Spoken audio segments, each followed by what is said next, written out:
오늘 우리 이스라엘 역사 연구, 이름은 조금 딱딱합니다만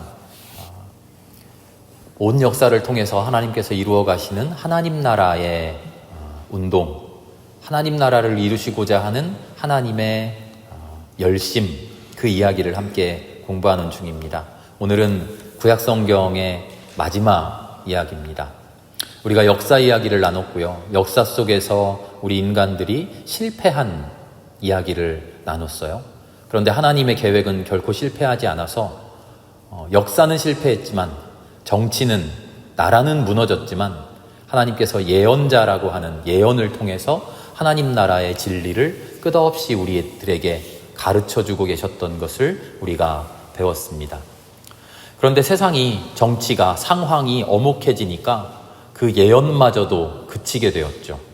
예언마저도 그치게 되었을 때 더욱 밑바닥에서 더 든든한 목소리로 흘러가던 것이 묵시였어요. 기억나시죠? 그리고 태초부터 예언과 율법과는 또 다르게, 예언과 율법은 우리 종교 내부에서 하나님의 말씀은 올바른 거야, 하나님의 말씀이야말로 진리야 라고 믿는 우리 스스로의 목소리였다면, 그런 우리를 반대하는 목소리들, 외부의 문화, 외부의 종교, 외부의 지혜들을 어떻게 상대했는가 하는 이야기가 우리 지혜문학 이야기였어요. 외부의 이야기를 그저 배제하고 너희는 우리와 달라, 너희들이 하는 이야기는 다 가짜야, 다 거짓이야, 너희들은 이방 사람이야, 너희는 우상 섬기는 사람이야, 그렇게 배제한 것이 아니라 이스라엘 사람들은 우리와 다른 이야기를 받아들여서 어떻게 했다 그랬죠? 우리를 성찰하는 도구로 삼았습니다. 그러면서 성찰하는 도구로 삼았을 뿐만 아니라 우리와 다른 외부의 지혜를 품어 안아서 하나님의 지혜 안으로 흡수했습니다 하는 이야기를 잠언과 전도서를 가지고 이야기했습니다. 잠언과 전도서와는 조금 다른 결의 지혜가 오늘 함께 이야기할 시편이에요. 시편은요, 잠언과 전도서는 방금 말씀드린 것처럼 외부의 이야기를 품어내는, 외부의 지혜를 품어내는 이야기라면, 시편은요, 하나님을 경험한 사람들, 하나님을 체험한 사람들이 과연 하나님은 이런 분이었구나, 과연 하나님의 은혜란 이런 것이었구나 라고 고백하는 이야기였습니다.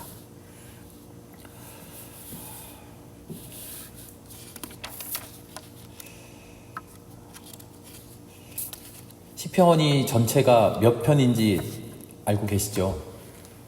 조금 전에도 제가 힌트를 드렸어요. 우리 150편, 마지막 편 읽었잖아요. 그런데 시편이 몇 권으로 되어 있는지는 혹시 아십니까? 시편이 1편, 2편이지 권 이야기는 잘 모르시죠? 그런데 시편 맨 앞에 시편 1편을 한번 펴보세요. 시편 맨 앞을 펼쳐보면요, 그냥 1편 시작되는 게 아니라 그 앞에 1권이라고 적혀 있어요. 그렇죠. 1권, 1편부터 41편까지. 42739016 신학교 다닐 때 이렇게 외웠어요. 42739016 42편부터 2권이고요 73편부터 3권이고요 90편부터 4권이고 106편부터 5권이다. 이렇게 42739016 이렇게 억지로 외웠습니다. 우리가 그걸 외울 필요는 없고요. 시편이 150편까지 있는데 시편을 편집한 시편 기자들이요, 시편 전체를 5권으로 임의로 나눴어요. 나눴는데 그게 특별한 의미가 있는 것은 아니고요. 하나님의 말씀을 대표적으로 뭐라고 이야기하죠? 율법이라고 그러죠. 그 율법을 모세 오경이라고 합니다. 하나님의 말씀을 유대인들이, 히브리 사람들이 하나님의 말씀이 5권으로 되어 있다 이렇게 평소에 느끼고 생각하고 있었어요. 창세기, 출애굽기, 레위기, 민수기, 신명기, 이 5권이 하나님이 우리에게 주시는 말씀입니다. 그런데 시편이 뭐라 그랬죠? 하나님의 말씀에 대한 응답이라 그랬죠. 그 응답을 150편을 추려서 최고 아름다운 시들을 모으고 모아서 150편을 만들고 하나님께서 5권으로 우리에게 율법을 주셨으니까 우리도 5권으로 응답한다라고 하면서 이렇게 분류를 해 놓았습니다. 혹시 나중에 시편 보시면서 2권, 3권 이런 게 있네? 이게 뭘까? 의아해하지 마시고요. 이전에 목사님이 설명해 주신 게 있었지 하고 생각하시면 됩니다. 시편을 내용이나 형식 가지고 많이 나눠요. 시편의 내용 중에 제일 많은 것이 찬양시예요. 하나님을 찬양하는 시들이 있고요. 그 다음으로 많은 것이 탄원시입니다. 탄원. 하나님 앞에 나의 소원을 토로하는 겁니다. 하나님 이렇게 되었으면 좋겠습니다. 하나님 나의 소원이 이렇습니다. 나의 소망이 이렇습니다. 그런데 그렇게 되지 않아서 너무나 마음이 아픕니다 하는 게 탄원시고요. 그 다음으로 많이 있는 것이 감사의 시입니다. 하나님 우리에게 이런 은혜를 내려주셨으니 감사합니다. 그리고 그 다음으로 많이 들어있는 것이 예배에서 불렸던 예배 안에 예배시입니다. 우리도 그래서 예배 순서 안에 시편을 교독을 하잖아요. 예전에는 지금도 다른 교회들에서는 예배 순서로 교독문 이렇게 하는데, 교독문이라고 하는 말 자체는 예배 용어는 아니고요. 교독을 하기 위해서 적어놓은 글, 그래서 교독문인데 그것은 사실은 예배 중에 나오는 우리의 고백이에요. 예배 중에 고백. 예배 중에 고백을 뭘로 합니까? 전통적으로 그 옛날부터 이 시편의 고백을 사용해서 고백했습니다. 그래서 지금도 우리 성시 교독이라 그러죠. 성시를 인도자와 회중이 교독하면서 우리의 신앙을 고백하는 겁니다. 찬양시, 탄원시, 감사시, 예배시 이렇게 많이 있는데요. 우리가 그 하나하나 공부하려고 그런 것은 아니고요. 오늘 제가 여러분들께 말씀드리고자 하는 것은 시편이 뭐라 그랬죠? 하나님의 은혜에 대한, 하나님의 말씀에 대한 인간의 응답이라고 했는데, 이 응답이 2가지 차원으로 이루어져 있습니다 라는 것을 말씀드리려고 해요. 이 2가지 차원이 뭘까요? 오늘 주보의 말씀의 제목입니다. 예배의 노래, 민중의 노래. 시편이요, 그 안에 감사의 내용도 있고 찬양의 내용도 있고 탄원하는 내용도 있고, 어떤 것은요 왕을 칭송하는 제왕시라 그러는데요, 그런 임금님하고 나오는 것들이 있어요. 하나님 주님 우리 임금님을 보살펴 주소서 하는 그런 시들도 있어요. 그런 시들이 많이 있는데, 그 시를 나눠보면, 제가 탄원, 응답, 감사, 찬양 이렇게 많이 했는데, 그렇게 세분하지 않고 딱 나누면 제일 중요한 것이 예배의 노래였다는 겁니다. 시편은요, 예배의 자리에서 함께 한 마음으로 공통된 고백을 하는 시였다는 거예요. 그런데 생각해 보세요. 우리가 시편을 읽으면서 시편 앞에 괄호로 되어서 이 시에 대한 설명이 있는 거 많이 있죠. 그 설명에 제일 많이 나오는 게 이런 거예요. 다윗의 시, 다윗이 이러 할 때 도망치다가 어디에서 쓴 시, 이런 거 읽어보셨죠. 고라 자손의 시, 이런 이야기들이 나옵니다. 제가 지금 예배의 시라고, 예배의 노래라고, 많은 사람들이 공통으로 고백하는 노래라고 말씀드렸는데, 정작 시편을 읽어보면 누군가 개인이, 특별히 다윗에게로 그 지은이를 다윗이다 이렇게 헌정하는데요, 다윗이 지은 개인적인 시가 많아요. 아닌데요 목사님, 읽어보니까 성경에 다윗이 지은 개인적인 시라고 나오는데요.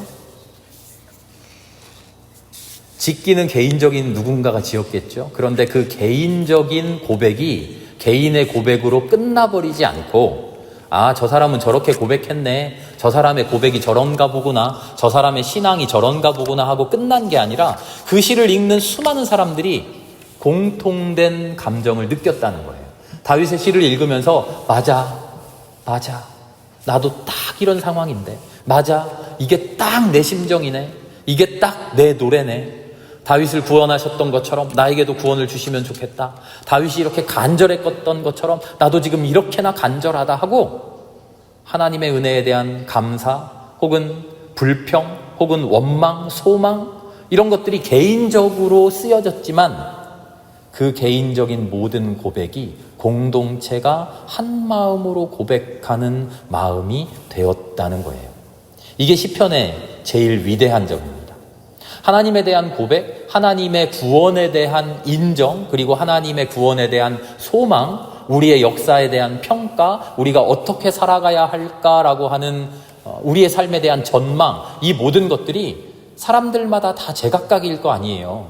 우리도 그게 다르니까 정치도 이 정당 저 정당이 서로 아웅다웅 싸우면서 이렇게 가자 저렇게 가자 싸우는 거잖아요. 집안에서도 남편과 부인이 생각이 뭐 합할 때도 있습니다만 서로 달라져서 이렇게 하자니까 저렇게 하자니까 뭐 음식을 먹을 때만 해도 다 세 식구 네 식구가 다 다를 경우가 많잖아요. 그런데 하나님을 고백하고 우리의 모든 삶의 목표를 고백하는 엄청난 일에 있어서 시편을 통해서 이스라엘 백성 모두가 한 마음이 되었다는 거예요. 이게 시편의 제일 위대한 점이에요. 그리고 이게 신앙 고백의 위대한 점이에요.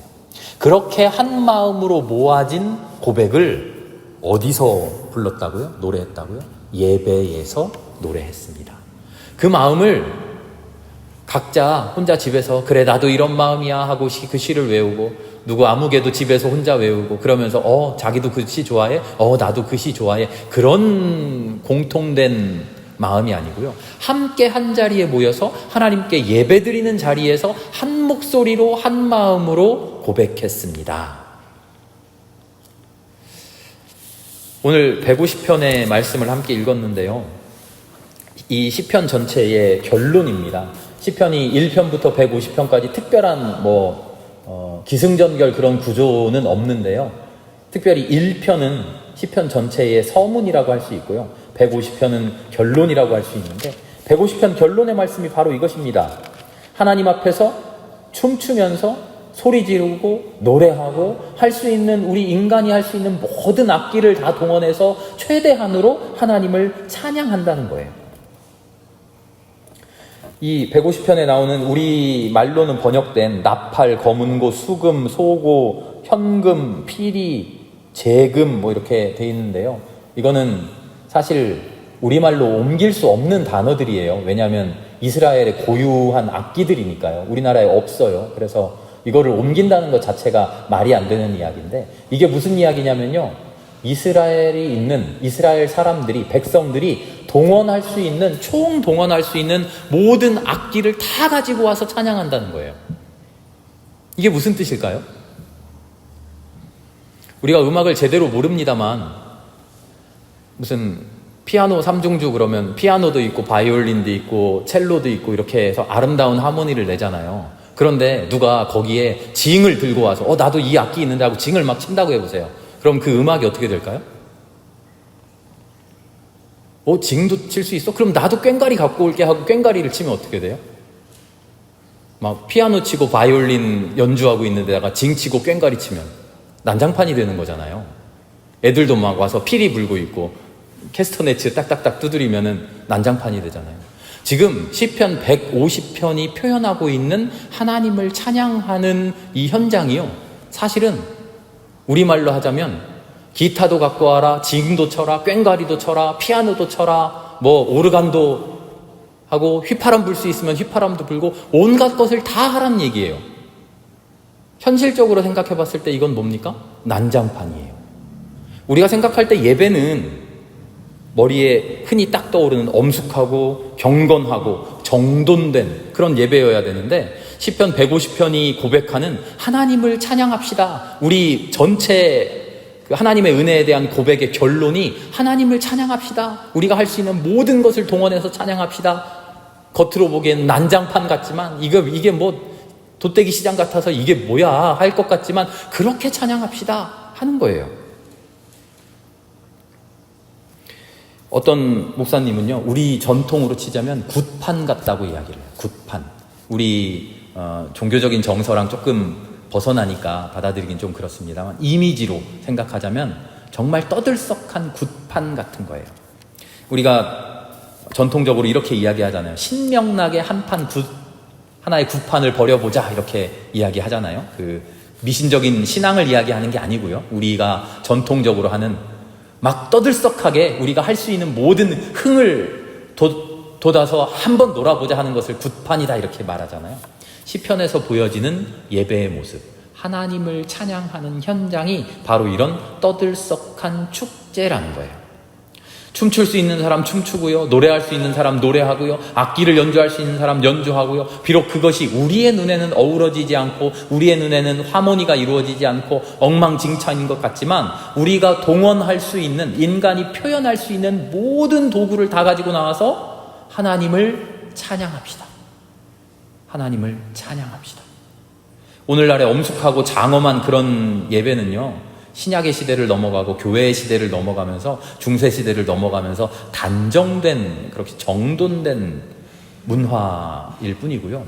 원래 하나님을 찬양하는 그 전통은, 히브리 이스라엘 사람들 그 고대로부터 하나님을 찬양하는 전통은 우리가 할 수 있는 모든 것을 다해서 하나님을 찬양합니다. 시편의 고백이 바로 그 고백이라는 거예요. 우리가 할 수 있는 모든 것을 다해서 하나님을 찬양합시다. 그런데 그 찬양이 개인의 고백이 아니라 공동체가 하나된 마음으로 하는 고백, 그것도 사적인 영역에서가 아니라 공적인 영역에서 함께 모여 하나님을 이렇게 찬양합시다라고 하나로 모아지는 마음이었습니다. 이게 시편의 결론인 거예요. 이게 시편의 첫 번째 특징입니다. 우리가 시편을 읽을 때요, 그래서 예배 중에 읽거나 혹은 혼자 개인적으로 읽거나 할 때, 개인적인 마음으로 읽기도 하지만 그 모든 고백들을 공동체적으로 우리 모두가 이렇게 해야 되는구나 하는 그런 마음으로, 연결된 마음으로 함께 읽는 것이 중요합니다. 두 번째 특징, 시편은 그럼 어떤 특징을, 두 번째 특징을 가집니까? 이미 제목에서 다 눈치채셨죠? 시편은요, 민중의 노래예요. 민중의 노래. 아까도 말씀드린 것처럼 임금님을 찬양하는, 우리 하나님, 우리 임금님을 도와주셔서 하는 이런 걸 제왕시라고 그러는데요. 그런 시들도 간혹 있습니다만, 우리가 지금 수요일 전체 이야기의 주제가 뭐였죠? 하나님 나라가 어떻게 이루어져 가는가? 하나님 나라를 하나님께서 어떻게 이루어져 가시는가? 역사적으로 이렇게 인간에게 하나님 나라 이루어라 라고 미션을 주셨는데 이스라엘 역사 속에서 실패하고, 그래서 하나님은 예언으로 준비하시고, 이제 그 하나님 나라의 완성이 이제 오늘 구약을 마치면 신약으로 넘어가서 예수 그리스도라고 하는 완전히 새로운 형태로 하나님께서 하나님 나라를 이제 이루어가는 모습으로 연결될 텐데요. 그 하나님 나라의 출발을 누구와 함께 하셨는지 기억하시나요? 제일 첫 이야기를 우리가 출애굽기에서 시작했어요. 출애굽기. 하나님께서 누구는 사랑하고 누구는 사랑하지 않고 그러는 거 아니시죠. 모두 다 사랑하지만 그 사랑을 조금 더 특별히 쏟아붓는 대상이 있어요. 누굽니까? 하나님은 약한 사람들, 보잘것없는 사람들, 이 땅에서 눈물 흘리는 사람들, 나 같은 놈 살아봐야 뭐해 라고 좌절하는 사람들, 그런 사람들에게 하나님은 더 깊은 사랑을 주시는 거죠. 그래서 출애굽기의 출발이 누구를 불러 모아서 출발합니까? 우리 성경에는 이스라엘 백성을 이집트에서 구원했다라고 합니다만, 수많은 성경학자들이, 역사학자들이 연구를 해보니까 이스라엘 백성이라고 하는 그 백성의 뿌리가 아브라함에서 나온 혈연적인 집단이 아니라, 기억나실 겁니다. 핫피루, 아비루라고 불렸던 그 당시에 힘없는 사람들, 힘이 없어서 노동자, 농민, 매일매일 일용직 근로자, 혹은 그것도 못해서 강도가 되기도 하고 도적대가 되기도 하고 용병으로 팔려가기도 하고 했던 그런 사람들이 한데 모여 히브리라고 하는 백성을 이루었습니다. 그들을 데리고 구원 역사를 시작합니다. 그들을 데리고 하나님 나라를 만들어가기 시작합니다. 이게 출애굽 맨 처음에 하면서 같이 제가 나눴던 이야기잖아요. 시편 얘기로 돌아오면요, 시편에 들어있는 노래의 내용들이 하나님의 구원에 대한 고백이라고 그랬는데, 그 고백의 내용들이 민중의 고백이에요. 잘난 사람들의 고백이 아니고요. 우리 지지난주에 잠언서와 전도서 이야기를 하면서 잠언의 뿌리가 어디에 있는 것 같다, 그런 말씀 드렸죠. 잠언 이야기가 못 사는 사람들, 일반 백성들이 보던 책이라 그랬나요? 아니죠. 잠언의 뿌리가 귀족들, 왕가의 자제들을 가르치던 그런 뿌리에서 왔다 그랬죠. 근데 시편은요 전혀 달라요. 시편의 뿌리는 민중들이에요. 일반 백성들, 낮은 자, 약한 자, 눌린 자, 억울한 사람들, 사회에서 배제되고 교회에서 배제되고 예배에서 소외되었던 그 사람들이 하나님께 탄원하는 그 시들이 힘을 얻고 그 시들이 공감을 얻었던 거예요. 시편을 누가 한 시 다 모아와라 1000편 정도 딱 모아오니까 권위 있는 무슨 국문학자가 이렇게 해서 이거는 괜찮다, 이건 별로다, 그렇게 분류한 게 아니고요. 시편이 어떻게 걸러졌냐면 일반 사람들, 평범한 사람들이 좋아하고 평범한 사람들이 기뻐했던 시들로 걸러지고 출현했던 거예요. 누가? 일반 백성들이. 그래서 일반 백성들의 소리가 그대로 남아있는 거죠. 과거를 기억합니다. 현재를 토로하고요. 미래를 소망해요.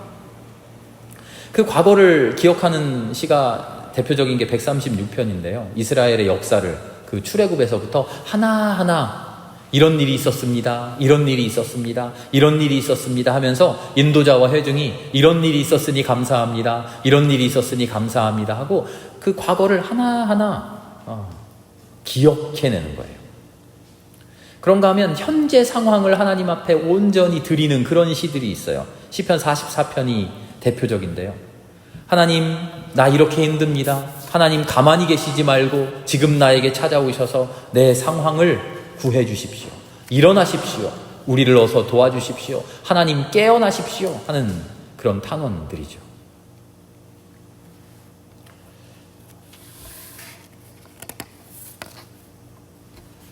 이 시편이 하나님에 대한 감사, 하나님에 대한 찬양으로만 이루어져 있지 않고요. 그 감사와 찬양 앞에 항상 원망과 불평이 들어있다는 사실이 매우 중요합니다. 이스라엘 사람들은요, 이 사람들이 참 신앙적으로 위대한 것이 보통은 자기들에 대해서 미화하고 싶어 하고요. 자기들의 잘한 것들을 강조하고 싶어 하고요. 잘못된 것들은 숨기고 이렇게 없애려고 그래요. 그런데 이스라엘 사람들의 뛰어난 점이, 훌륭한 점이 역사의 기록 속에, 성경의 기록 속에 자신들의 과오를, 자신들의 잘못을 삭제하고 미화하지 않고 적나라하게 그대로 넣어놨다는 거예요. 사실은 이게 엄청나게 어려운 일이잖아요. 쉬운 일이 아니죠. 매우 부끄럽고 그런 일인데 그거를 다 넣어놨어요. 광야에서 이렇게나 하나님 앞에 원망하고 이렇게나 심판당할 만큼 부끄러운 짓들을 저질렀습니다. 하나님 왜 세상이 이 모양입니까? 우리가 이 모양이어서 그랬네요. 이게 매우 중요한 백성들의 민중의 소리예요. 이 민중의 소리는요, 하나님 앞에 절망하는 게 아니고요, 나를 솔직히 내려놓는 신앙의 모습, 나를 솔직히 보여주는, 하나님 앞에 보여주는 신앙의 모습이에요. 신앙이 성장하고요, 우리의 신앙이 성숙해져 가면 제일 위험한 것이요, 제일 경계해야 될 것이 내가 신앙이 성장했다라고 하는 스스로의 자각이라고 한답니다. 내가 이만큼 신앙이 좋아졌어, 나 예전보다 하나님 정말 잘 믿어 라는 자기의 자각이 커가게 되면요, 오히려 경계해야 돼요. 나 지금 위험하네. 오히려 나의 신앙, 내 신앙은 왜 이 모양이지? 왜 내 신앙이 자라나지 않지? 내 신앙이 좀 성장했으면 좋겠는데 계속 제자리 걸음인 것 같아 라는 안타까움이 있을 때 잘 성장하고 있다고 그래요. 이스라엘 사람들이요, 신앙이 성장해서 왜곡으로 나가게 되면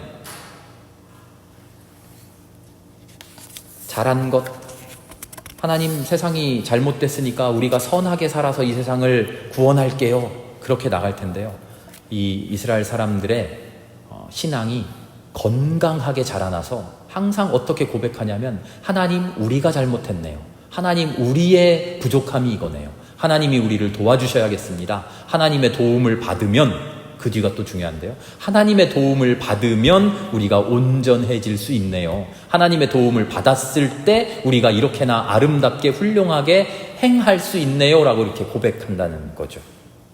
그게 시편 속에 가득 차 있어요. 훌륭한 시들을, 우리 마음속에 남는 시들을 보세요. 그저 처음부터 끝까지 막 신앙의 이만큼 높은 곳에서 나 하나님만을 온전히 섬깁니다. 하나님 말고는 아무것도 없습니다. 세상에 어떤 것에도 유혹되지 않습니다. 그런 시가 아니고요. 보통의 어떤 시냐면 나의 부족함을 고백하고요. 나의 잘못을 고백하고 그럼에도 하나님 붙들려고 하고요. 때로는 원망하기도 하면서 하나님 제발 나 좀 붙들어줘 봐요 하면서 하나님을 붙들고 하나님이 은혜 주셨을 때 감사하고 그 감사함으로 하나님을 찬양하는 시가 가득 차 있는 거죠. 그게 민중의 시, 우리 일반인의 시, 평범한 사람들의 시라는 겁니다. 그게 우리의 고백이 이렇구나, 우리는 이렇게 고백해야 된다라고 이스라엘 사람들이 인간의 고백을 정의해 놨습니다. 시편은 하나님 앞에 서 있는 우리가 은혜롭게 감사하고 기뻐하고 즐거워하는 아름다운 모습을 보여줍니다. 그러나 한편으로는 투정하고 원망하고 불평하는, 우리가 숨기고 싶어하는 모습도 적나라하게 보여주죠. 이게 다른 사람의 모습이 아니라 바로 나 자신의 모습이라는 것을 스스로 고백해요. 골방 속에서 나 혼자만 고백하는 게 아니라 함께 모여서 우리 다 똑같이 이럴 뿐입니다 라고 그렇게 고백하죠. 그래서 시편을 읽으면서 우리가 신앙의 참된 지혜를 깨우치는 겁니다. 지혜문학 이야기는 오늘로 이렇게 마치고요. 이제 다음 주일은 추석 연휴니까 한 주 지나가서 그 다음 주에 다시 역사로 돌아옵니다. 역사가 지금 이스라엘이 멸망당하고 바벨론으로 끌려가고 바벨론에서 돌아왔지만 아름다운 이스라엘을 재건하지 못하는 이야기까지 우리가 나눴었잖아요. 그리고 예언 묵시 이야기로 넘어갔는데요.